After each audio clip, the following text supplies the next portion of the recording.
Hi ಎಲ್ಲರಿಗೂ ನಮಸ್ತೆ.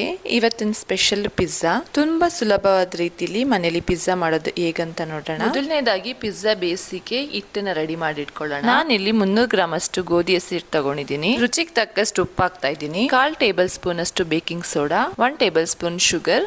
ಇಷ್ಟೆಲ್ಲ ಹಾಕಿ ಆದ್ಮೇಲೆ ನೀರ್ ಹಾಕ್ಬಿಟ್ಟು ಚೆನ್ನಾಗಿ ಮಿಕ್ಸ್ ಮಾಡ್ಕೋಬೇಕು. ಇದನ್ನ ವಿಡಿಯೋದಲ್ಲಿ ತೋರಿಸಿದ್ದೀನಲ್ಲ ಆ ತರ ಇದನ್ನ ಚೆನ್ನಾಗಿ ಮಿದಿಸ್ಕೋಬೇಕು. 1 ನಿಮಿಷದವರೆಗೂ ನೋಡಿ, ಈ ತರ ಸಾಫ್ಟ್ ಆಗಬೇಕು. ಇಷ್ಟು ಸಾಫ್ಟ್ ಆದ್ಮೇಲೆ ನಾನು ಇದನ್ನ 30 ಮಿನಿಟ್ಸ್ ವರೆಗೂ ಕ್ಲೋಸ್ ಮಾಡಿಡ್ತೀನಿ. ಅಷ್ಟೊತ್ತಿಗೆ ನಾನು ಪಿಜ್ಜಾ ಸಾಸ್ ನ ರೆಡಿ ಮಾಡ್ಕೋತೀನಿ. ಹೇಗ್ ಮಾಡೋದು ಅಂತ ನೋಡೋಣ. 4 ಟೇಬಲ್ ಸ್ಪೂನ್ ಅಷ್ಟು ಎಣ್ಣೆ ಹಾಕಿದೀನಿ. ಎಣ್ಣೆ ಬಿಸಿ ಆದ್ಮೇಲೆ ಜೀರಿಗೆ ಹಾಕಿ, ಜೀರಿಗೆ ಫ್ರೈ ಆದ್ಮೇಲೆ 3 ಮೀಡಿಯಂ ಸೈಜ್ ಈರುಳ್ಳಿನ ಉದ್ದುದ್ದ ಕಟ್ ಮಾಡಿ ಹಾಕಿದೀನಿ. ಅದಕ್ಕೆ ಶುಂಠಿ ಬೆಳ್ಳುಳ್ಳಿ ಹಾಕಿದೀನಿ.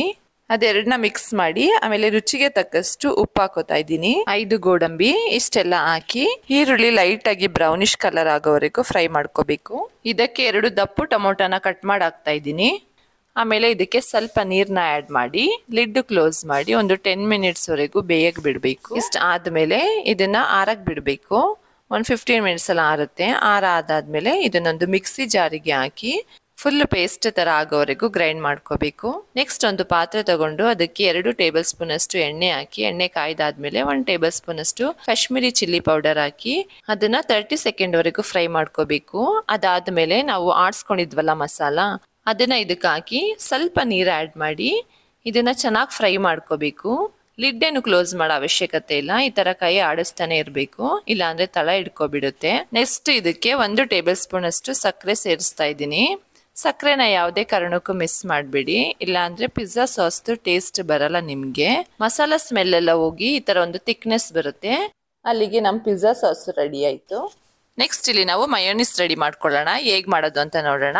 3/4 ಬೌಲ್ ಅಷ್ಟು ಪನ್ನೀರು, 1/4 ಬೌಲ್ ಅಷ್ಟು ನೆನೆಸಿರೋ ಗೋಡಂಬಿ, 1 ಸ್ಪೂನ್ ಲೆಮನ್ ಜ್ಯೂಸು, 10 ಪೀಸ್ ಬೆಳ್ಳುಳ್ಳಿ, 1/4 ಟೇಬಲ್ ಸ್ಪೂನ್ ಅಷ್ಟು ಮೆಣಸಿನಕಾಳು, ಸ್ವಲ್ಪ ನೀರು ಇಷ್ಟನ್ನ ಹಾಕಿ ಚೆನ್ನಾಗಿ ಗ್ರೈಂಡ್ ಮಾಡ್ಕೋಬೇಕು. ಗ್ರೈಂಡ್ ಮಾಡಿ ಆದ್ಮೇಲೆ ನೋಡಿ ಈ ತರ ತಿಕ್ ಪೇಸ್ಟ್ ತರ ಬಂದಿರುತ್ತೆ. ಅಲ್ಲಿಗೆ ನಮ್ಮ ಮಯೋನಿಸ್ ರೆಡಿ ಅಂತ ಅರ್ಥ.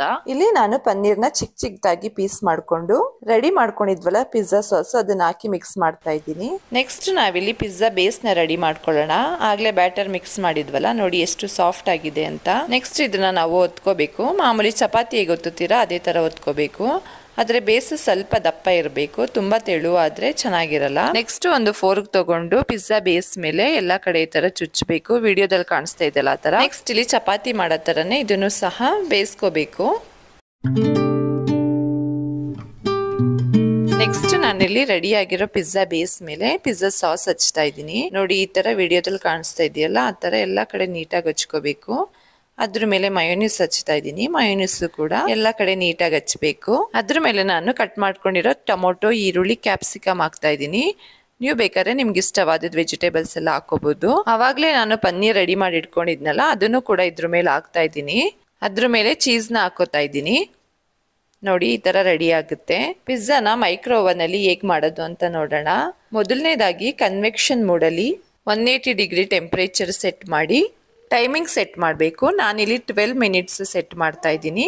2 ಮಿನಿಟ್ಸ್ ಪ್ರೀಹೀಟ್ ಮಾಡೋದಕ್ಕೆ, 10 ಮಿನಿಟ್ಸ್ ಪಿಜ್ಜಾ ಬೇಕ್ ಮಾಡೋದಕ್ಕೆ. ಪ್ರೀಹೀಟ್ ಆದಾದ್ಮೇಲೆ ರೆಡಿ ಮಾಡ್ಕೊಂಡಿರೋ ಪಿಜ್ಜಾನ ಅದ್ರೊಳಗಡೆ ಇಟ್ಟು ಮತ್ತೆ 10 ಮಿನಿಟ್ಸ್ ವರೆಗೂ ಬೇಕ್ ಮಾಡಿದ್ರೆ ನಮ್ ಪಿಜ್ಜಾ ರೆಡಿ ಆಗುತ್ತೆ. ನೋಡಿ ನಮ್ ಪಿಜ್ಜಾ ರೆಡಿ ಆಗಿದೆ. ನಾನ್ ಮಾಡಿದ ಪಿಜ್ಜಾ ತುಂಬಾನೇ ಟೇಸ್ಟಿಯಾಗಿ ಯಮ್ಮಿ ಆಗಿತ್ತು. ನೀವು ಕೂಡ ಮಾಡಿ ಹೇಗಿತ್ತು ಅಂತ ತಿಳಿಸಿ.